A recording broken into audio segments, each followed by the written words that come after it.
تو اللہ فرماتا ہے کہ قیامت آئے گی، اس میں کوئی شک نہیں، ولیکن اکثر الناس لا یؤمنون، لیکن لوگوں کا اس کی تیاری نہیں ہے، اس پر ایمان نہیں۔ ایمان کیا مطلب ہے؟ جو چوری کرتا ہے اس کو اس بات پر ایمان نہیں کہ آخر میں حساب دینا ہوگا، جو جھوٹ بولتا ہے اس کو اس بات پر ایمان نہیں کہ آخرت میں حساب دینا ہوگا، اس لحاظ سے اس ایمان کی بات ہو رہی ہے۔ اللہ فرماتے ہیں وَرَأَيْتَ مَنِ اتَّخَذَ إِلَٰهَ هَوَاهُ، اللہ فرماتے ہیں کہ ایک شخص کو دیکھا جو جانور بنا ہوا ہے، یعنی اپنے من کی خواہش کو جو ہے خدا بنا لیا ہے۔ دل کرتا ہے تو ظلم کر لے، دل کہتا ہے کہ کسی عورت کو اٹھا لے، دل کرتا ہے کسی کو قتل کر لے، اور یہ دل جو اس کو کہتا ہے وہ اللہ ہے، اس کا خدا ہے، اور اسی پہ یہ چلتا ہے۔ تو آپ صلی اللہ علیہ وسلم ایسے شخص کو کیا کریں گے؟ فَأَنْتَ تَكُونَ عَلَيْهِ وَكِيلًا، کیا آپ اس کے اوپر وکیل بنیں گے؟ کیا کریں گے آپ اس کو جس کا یعنی قبلہ ہی یہی ہے کہ جو میرا دل کرے، جس طرح کا میرا جسم میری مرضی، تو یہ اسی کی بات ہو رہی ہے نا کہ انہوں نے یعنی کیا کیا ہوا ہے؟ انہوں نے اپنی مرضی کو اللہ بنا دیا ہے، اور اللہ کے احکامات کچھ نہیں ہے۔ ام تحسب ان اکثرهم یسمعون و یعقلون، اصل غلطی جو اللہ بتا رہا ہے کہ آپ یہ سمجھتے ہو کہ یہ اللہ کی بات توجہ سے سنتے ہیں اور اس پہ سوچتے بھی ہیں، نہیں۔ انہم الا کالانعام، اللہ کہتا ہے جو اللہ کی بات، جو قرآن اور نبی کریم صلی اللہ علیہ وسلم کی جو تعلیمات ہیں، اگر اس کی زندگی میں اس کا کوئی دخل نہیں، اس کو توجہ سے نہیں سننا، ان کو نہ اس پہ سوچ بچار کرنا، تو یہ انہم الا کالانعام، یہ جانوروں جیسے ہیں، بل ہم اضل سبیلا، یہ جانوروں سے بھی گئے ہوئے ہیں۔ اب مسئلہ یہ ہے کہ صرف قرآن پاک کو گھر میں رکھنا، سجانا، اور پھر تفسیریں بھی جو آج کل آ رہی ہیں بڑی خوبصورت، اس سے الماری بھرنا، شیشے کی الماری، اور ٹیبل پہ بیٹھ کے انٹرویو دینا یا باتیں کرنا کہ جیسے میں نے ہیں، تو کیا اس سے تو انسان دیندار نہیں بن سکتا؟ اگر میں اپنے کباٹ میں میڈیکل کے ساری کتابیں بھر دوں تو ڈاکٹر بن جاؤں گا؟ نہیں۔ یہی بات اللہ فرماتے ہیں کہ مثل الذین حملوا التوراۃ ثم لم يحملوها کمثل الحمار يحمل اسفارا، اللہ مثال دیتا ہے کہ اگلی قوموں کو بھی ہم نے تورات دی تو اس کی ذمہ داری اٹھاؤ، لیکن انہوں نے اس کی کوئی ذمہ داری نہیں اٹھائی۔ کیا مطلب ہے ذمہ داری کا؟ جسے قرآن میں آتا ہے نا یتلون حق تلاوتی، یعنی تلاوت قرآن کی اس کے حقوق ہیں۔ نمبر 1، تلاوت کی جائے اور جو پڑھا جائے وہ سمجھا جائے، اور جو سمجھا جائے اس پر عمل کی نیت کی جائے، اور اس پر عمل کیا جائے، اور پھر یہی بات دوسروں تک پہنچائی جائے۔ یہ ہے قرآن کا ہمارے اوپر حقوق۔ تو اللہ فرماتا ہے کہ ہم نے ان کو تورات دیا اور اس کی ذمہ داری دی، ثم لم يحملوها، انہوں نے وہ ذمہ داری نہیں اٹھائی، تو پھر کمثل الحمار، تو پھر یہ گدھے جیسے ہیں، یحمل اسفارا، جس کے اوپر کتابیں رکھی ہوئی۔ اب کسی کے الماری میں قرآن تفسیریں ڈھیر لگی ہوئی ہیں، لیکن ابھی یہ صرف شوق کے لیے رکھی ہیں، اس کو پڑھنے کی نیت نہیں، تو یہ گدھا ہے، اس نے اپنے اوپر یہ کتابیں رکھ لی ہیں۔ تو اللہ فرماتا ہے کہ جو ذمہ داری ادا نہیں کرتا وہ ایسے ہی گدھے کی طرح ہے کہ اس کے اوپر کتابیں رکھ دیں۔ اگر میڈیکل کی کتابیں گدھے پہ رکھ دیں گے تو ڈاکٹر نہیں بن جائے گا۔ تو اللہ فرماتے ہیں بئس مثل القوم الذین کذبوا بآیات اللہ، ایسے لوگوں کا بہت بڑا مثال ہے۔ ایسے لوگ یعنی گئے گزرے ہیں جو اللہ کے اس قرآن کو اور اس کی آیتوں کو وہ سمجھتے ہیں کہ اہم نہیں ہے ہمارے لیے، زندگی گزر جائے گی۔ واللہ لا یہدی القوم الظالمین، ایسے ظالموں کو اللہ تعالیٰ کیسے ہدایت دے گا؟ لیکن اللہ فرماتے ہیں کہ ایمان والے جنہوں نے کلمہ پڑھا ہوا ہے ان کے بارے میں رب کہتا ہے وما یؤمن اکثرهم باللہ الا وهم مشرکون، کہتے ہیں کہ جو اکثریت ایمان والے ہیں، جو ایمان والے ہیں، ان کی اکثریت شرک کرتی ہے، یعنی کلمہ گو ہیں، لیکن ان کا عقیدہ یہ ہے کہ اللہ تو کرتا ہے لیکن کسی کے طفیل کرتا ہے، اور انہی کو پکاریں گے تو وہ اللہ سے کام کروا کے دیں گے۔ یہ ہندوؤں کا بھی یہی عقیدہ ہے۔ ہندوؤں کے جتنے بھی بت بنے ہوئے سب ان کے بزرگوں کے ہیں، وہ یہ کہتے ہیں کہ بھگوان کے پیارے ہیں، ہم ان کے آگے جا کے بتوں کے آگے بات کرتے ہیں تو بت کان نہیں ہے بتوں کے، لیکن وہ کمیونیکیشن کر دیتے ہیں۔ جس ڈیٹی کا یہ بت ہوتا ہے وہاں تک آواز پہنچا دیتا ہے اس بت کی، یعنی like a telephone set. تو وہ یہ کہتے ہیں، میں نے ان کے سارے لٹریچر کو ریویو کیا، یہ انہی کا یہی عقیدہ مشرکوں میں ہے کہ کرتا ہے اللہ لیکن کسی کو کہنا پڑے گا۔ تو اللہ کہتا ہے اکثر ایمان والے بھی اکثریت جو ہیں وہ ہیں۔ اب سوال یہ پیدا ہوتا ہے کہ موضوع ہے ہمارا اکثریت۔ اب اللہ تو کہتا ہے کہ اکثریت مشرک ہے، اکثریت ایمان نہیں لاتے صحیح طریقے سے، تو پھر ہم کیا کریں؟ اب یہ ہوتا ہے کہ کوئی جنازہ ہوتا ہے تو کہتے ہیں کہ جی اس کے جنازے میں بہت سارے لوگ آئے، تو اس کا مطلب ہے کہ وہ اس کی دلیل دیتے ہیں کہ وہ بہت کوئی پہنچا ہوا بندہ تھا۔ ہو بھی سکتا ہے لیکن ایسے نہیں ہے۔ اگلی بریک کے بعد میں آپ کو یہ بات سمجھاتا ہوں۔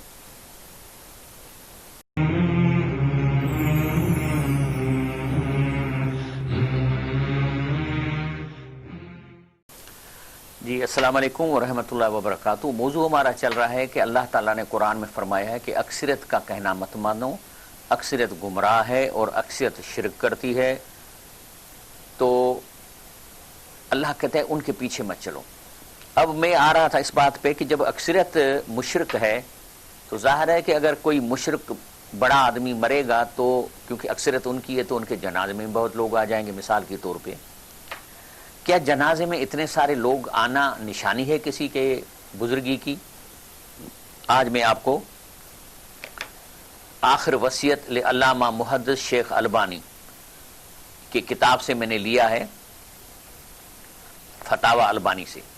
اس دور میں 20ویں صدی میں سب سے بڑا عالم اور محدث شیخ ناصر البانی، جس نے حدیث کا جتنا کام کیا ہے ساری دنیا اس کی تعریف ہو گئی ہے، بلکہ اب حدیث کے لیے لکھا ہونا ہوتا ہے کہ صح البانی، تو اس کی وجہ سے یعنی سمجھ لیں کہ جو پچھلے ادوار میں جیسے صح بخاری یا صح ستہ، اس کو بھی یہ اس نے آگے آ گیا ہے کہ اب کہا جا رہا ہے کہ البانی نے اس کو صحیح کہا ہے۔ اس کی بات سنیں، وہ کہہ رہا ہے کہ جب میں مر جاؤں تو میرے ساتھ کیا کرو۔ اس نے 4 باتیں کہی ہیں۔ کہیے کہ اولن اوصی زوجتی و اولادی و استقائی، کہ میں وصیت کرتا ہوں اپنی بیوی کو، اپنے اولاد اور دوستوں کو، کل محبن لی اذا بلغت وفاتی، جو مجھ سے محبت کرتے ہیں جب میں مر جاؤں اور ان کو انفارمیشن مل جائے تو میں ترجمہ کرتا ہوں کہ ان کو چاہیے کہ میرے مغفرت کی دعا کریں، لیکن میرے جنازے کے پاس آ کر کوئی بھی نہ زور سے نہ روئے، علی نیاحا اور بصوت مرتفع، آواز نہ نکالے۔ دوسرا ان یجلوا بدفنی، میرا جنازہ جلد دفن کرو، ولا یخربوا من اقاربی واخوانی الا بقدر ما یحصل بہم واجب تحجیزی، کہہ رہا ہے کہ جب میں مر جاؤں تو میرے رشتہ داروں اور میرے بھائیوں کو خبر مت دو، صرف ان لوگوں کو بلاؤ جو ضروری ہیں مجھے غسل کے لیے اور تحجز کے لیے، اور اس کے بعد ایک نام لیا کہ یہ میرا پڑوسی ہے اور میرا دوست مخلص ہے، اس کو بھلی بلاؤ، ان کی مدد کرو۔ اس کا مطلب ہے کہ کہتا ہے کہ میرے جنازے میں سب کو نہ بلاؤ۔ تیسرا کہتا ہے اختار دفن اقرب مکان، میرا جنازہ قریب قبرستان میں لے جاؤ، لکی لا یصدر من یحمل جنازہ وداہا فی سیارہ، کہ لوگوں کو اٹھا کر لے جانے کی تکلیف نہ ہو، اور نہ اس کو کار میں رکھو، کیونکہ یہ جو ہے یرکب مشیون سیارت، یہ مشیوں کا کام ہے، یہودیوں کا اور عیسائیوں کا۔ اور دوسری بات ان یکون قبر فی مقبرۃ القدیمہ یغلب علی ظن انہا سوف لا تنبش، کہتا ہے کہ قبرستان اگر ہو قریب لیکن کوشش کرو کہ پرانا قبرستان ہو، کیونکہ وہ پھر ڈھایا نہیں جاتا، آج کل بلڈنگیں بن جاتی ہیں۔ اس کے بعد کیا کہتا ہے وَعَلَى مَنْ كَانَ فِي الْبَلَدِ الَّذِي أَمُوتُ فِيهِ اللہ یخبرو من کان خارجہ من اولادی، کہ اگر میرا بیٹا بھی ہو بیٹی بھی ہو لیکن جس شہر میں میرا انتقال ہو گیا اگر اسے باہر کسی اور شہر میں ان کو پتہ نہیں دو، ان کو نہیں بتاؤ، جبکہ الا بعد تشیبعی، جب میں دفن ہو جاؤں اس کے بعد حتی لا تغلب عواطف، کو ان کو تکلیف نہ ہو آنے میں، وتعمل عملها ويكون ذلك سبب لتاخیر جنازی، اور میں اسی لیے کہتا ہوں کہ پھر اس کے انتظار میں میرے جنازے کو رکھا نہ جائے، جلدی اس کو دفن کیا جائے۔ یہ ہے اللہ کے ولیوں کا اپنے جنازے کے بارے میں وصیت۔ یعنی اس جنازے پہ ایسے ولی کے جنازے میں کتنے لوگ ہیں؟ 4 5 6، تو یہ تو اس کا مطلب ہے کہ یہ اصل نشانی ہے ایک آدمی کی اپنی نصیحت کرنے کی کہ مجھے جلدی دفن کرو، اور میرے بچوں کو بھی جو اگر دوسرے شہر میں رہتے ہیں ان کو بھی نہیں بتاؤ، ہاں دفن کرنے کے بعد ان کو بتاؤ کہ میرے لیے دعا کریں۔ تو اس کا مطلب یہ ہوا کہ دیکھیں ہمارے ہاں دھاڑیل جو ہیں وہ جب مرتے ہیں تو ڈر کے بارے میں سارے شہر کے لوگ اس کی بہت بڑی ہزاروں کی تعداد میں اس کی جنازے میں ہوتی ہے اور اجروں کا ڈھیر ہو جاتا ہے اس کے اوپر، تو کیا وہ نیک شخص ہے؟ اسی لیے کیونکہ اکثریت گمراہ ہے، اسی لیے کسی کی جنازے میں زیادہ دیکھ کر ہم یہ نہیں کہہ سکتے کہ یہ کوئی اللہ کا ولی تھا یا بزرگ تھا، ہو بھی سکتا ہے لیکن اس کی دلیل نہیں ہے اس بات کی، کوئی کہے کہ صحیح اس میں 5 لاکھ آدمی تھے جنازے میں، اس کا مطلب بہت بڑا بزرگ ہے۔ قرآن اور علماء کی باتوں سے ایسی چیزیں صحیح نہیں ہے۔ اللہ فرماتے ہیں نبی کریم صلی اللہ علیہ وسلم کو، فرماتے ہیں کہ بسم اللہ الرحمن الرحیم وما اکثر الناس ولو حرصت بمؤمنین، اللہ کہتا ہے کہ آپ صلی اللہ علیہ وسلم کتنی بھی کوشش کرو لیکن اکثریت لوگ ایمان نہیں لائیں گے، اکثریت لوگ ایمان نہیں ہے۔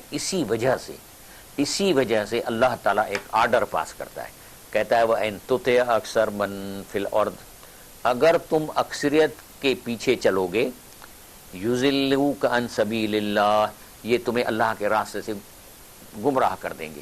کیوں؟ اللہ پاک کیوں؟ إِن يَتَّبِعُونَ إِلَّا الظَّنَّ وَإِنْ هُمْ إِلَّا يَخْرُصُونَ، یعنی یہ اپنا دین سنی تقریروں پہ قائم کرتے ہیں، قرآن سے نہیں لیتے، سنی سنائی باتوں پر یہ اپنا عمل کرتے ہیں، وَإِنْهُمْ إِلَّا يَخْرُصُونَ، اور سنی سنائی باتوں پہ پکے ہو جاتے ہیں اور بحث کرنے لگتے ہیں۔ اخراس کا ترجمہ، مخرص وہ ہوتا ہے جو تخمینہ کرے، مثال طور پہ کھجیوں کا باغ ہے تو یہ وہ اسپیشل جو دیکھ کے بتائیں گے اتنا من اس میں فصل آئے گی، تو کہتے ہیں کہ پھر وہ ایکسپرٹ بن جاتے ہیں اور سنی سنائی باتوں پہ اپنا دین قائم کریں اکثر، لیکن اس کا مطلب اکثریت لوگ اللہ کی بات سنتے ہی نہیں ہیں، پڑھتے نہیں ہیں قرآن کو، رسول اللہ صلی اللہ علیہ وسلم کی سنت کو نہیں پڑھتے، اور باقی تقریروں پر تقریریں صحیح بھی ہو سکتی ہیں غلط بھی ہو سکتی ہیں۔ تو اسی پہ شاہ عبداللطیف بھٹائی جس نے دعویٰ کیا نا کہ وہ کہتا ہے کہ یہ تو بے تباہیوں سے آیتوں آہن، کہہ رہا ہے یہ میرے سارے جو اشعار ہیں آیتوں کے ترجمہ ہے، لیکن شعر میں نیومن لائن پریاسندی پارڈے یہ بھی اسی طرح کام کرتے ہیں، جس طرح آپ اس کو پکڑو گے تو آپ کا جو ہے نا دل اللہ کے ساتھ جا کے جڑے گا۔ تو انہوں نے اسی آیت پہ جس میں اللہ کہتا ہے نا کہ اکثر کے پیچھے مت چلو، وہ گمراہ ہیں، تمہیں اللہ کے راستے سے گمراہ کر دیں، کیونکہ یہ ان کے پاس علم نہیں ہے، یہ سنی سنائی باتوں پہ یہ دین پہ چلتے ہیں۔ اس پہ شاہ لطیف کہتا ہے اکھ الٹی دھار، یعنی آنکھ کو الٹا کرو، وَاؤں ابتو آمسی، وَاؤں کا مطلب ہے بہنا، اگر آم اس طرف بہے تو تم الٹا بہو، جے لہوارو لوکو ہے، اگر لوگ نیچے کی طرف جا رہے ہیں تو اونچو ہے اوبھار تو تم الٹی طرف جاؤ، منجھا نوح نہار پر پٹھی رو پیریے دے، یعنی لیکن تمہارا سارا قدم اللہ کی اور اللہ کی تعلیمات کی طرف، آپ صلی اللہ علیہ وسلم تعلیمات اور قرآن کی طرف ہونا چاہیے۔ اسی لیے ان لوگوں کے بارے میں کہا جاتا ہے کہ اولئک کل انعام، جو لوگ اللہ کی بات نہیں پڑھتے، قرآن کو ترجمے سے اور عمل کی نیت سے نہیں پڑھتے، تو اللہ فرماتے ہیں اسی وجہ سے وہ عمل بھی نہیں کر پاتے، تو اولئک کل انعام بل ہم اضل، یہ جانور ہیں بلکہ جانوروں سے بھی گئے گزرے، اولئک ہم الغافلون، اور یہ لوگ غافل ہیں۔ تو اس پہ اسی آیت پر دے کے اور مولانا عبدالکلام آزاد نے یہ تبصرہ کیا جو اردو میں آپ کو بتاتا ہوں، کہتا ہے کہ ایسے لوگ جو اکثریت والے، ان کی زندگی کی غایت صرف روٹی اور غذا ہے۔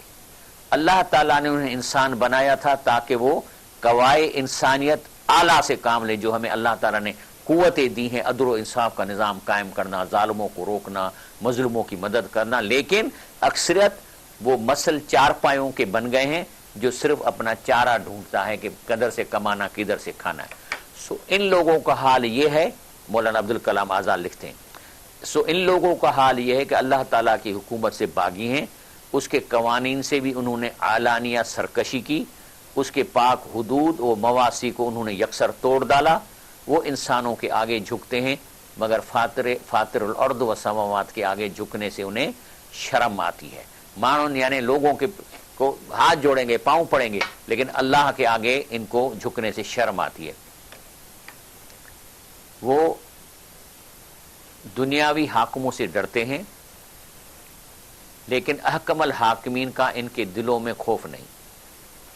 انسانی بادشاہت کا اگر ایک چھوٹا سے چھوٹا قانون بھی ہو تو اسے سرتابی کرنے کی انہیں ہمت نہیں ہوتی، پر شہنشاہ ارض و سما کے بڑے سے بڑے قانون کو ٹھکرا دیتے ہیں ذلیل و حقیر کرنے سے نہیں ڈرتے، کیونکہ اللہ تعالیٰ پر انہیں یقین نہیں رہا اور اس کی سزاؤں کو نہیں مانتے۔ یہ اکثر بریک لے رہے ہیں، انشاءاللہ بریک کے بعد مولانا عبدالکلام آزاد نے آگے بھی اس پہ تبصرہ کیا ہے، میں آپ کو بتاتا ہوں۔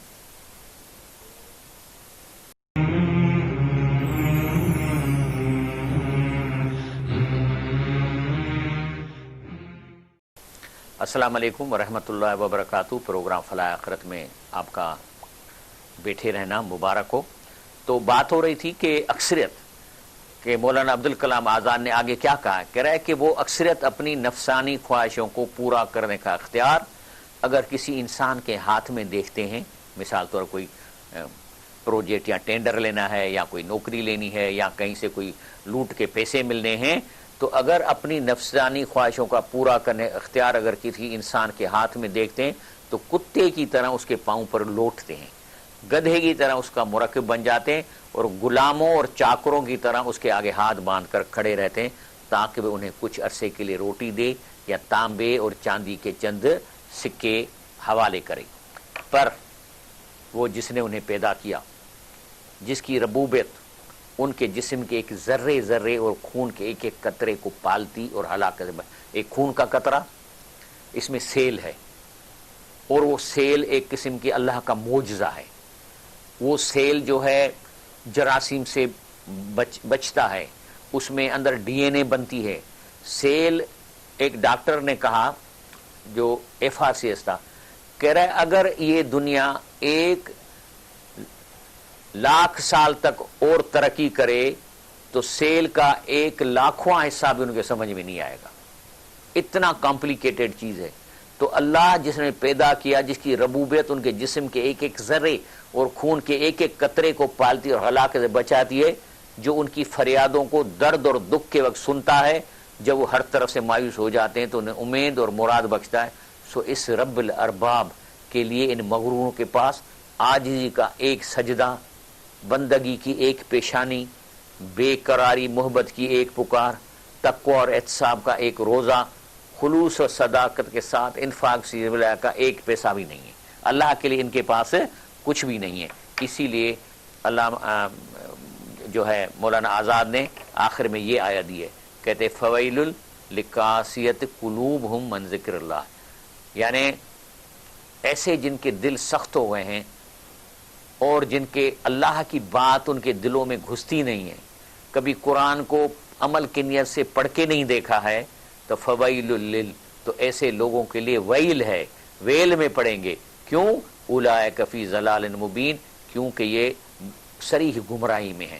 تو میں اس کا ترجمہ جو علامہ نے لکھا ہے، پس تباہی ان کے لیے جن کے دل اللہ کی یاد سے سخت ہو گئے ہیں، اور یہی لوگ صریح گمراہی میں ہیں۔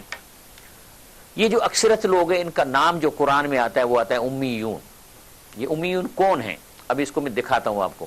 اللہ فرمائے منہم امیون، ان میں اکثرت امیون ہیں، لا یعلمون الکتاب، وہ قرآن کو نہیں جانتے، الا امانیہ، لیکن سنی سنائی باتیں، وَإِنْهُمْ إِلَّا يَظُنُّونَ، اور سنی سنائی باتوں پہ اپنا دین قائم کرتے ہیں ظن کے اوپر۔ تو یہ امیون کون ہے، اس کی ڈیفینیشن چاہیے۔ میں آپ کو لے جاتا ہوں تبری، تفسیر تبری، ریفرنس نمبر 1373۔ قال ابن عباس الذي روى عن ضحاک وقول مجاہد ان الامیین، امین کون؟ الذین وصفهم به فی هذه آیت، اس آیت میں جو ان امیون کا نام لیا گیا ہے یہ کون ہے؟ انہم لا یفقہون من الکتاب الذی انزل اللہ، اور یہ قرآن کو سمجھ کر نہیں پڑھتے جو اللہ نے نازل کیا ہے، ولکنہم یتخرصون کذب، بلکہ جھوٹ بناتے ہیں اور جو ہے یقولون اباطیل کذبا وزورا، اور جھوٹ پہ ہی اپنا دین قائم کرتے ہیں۔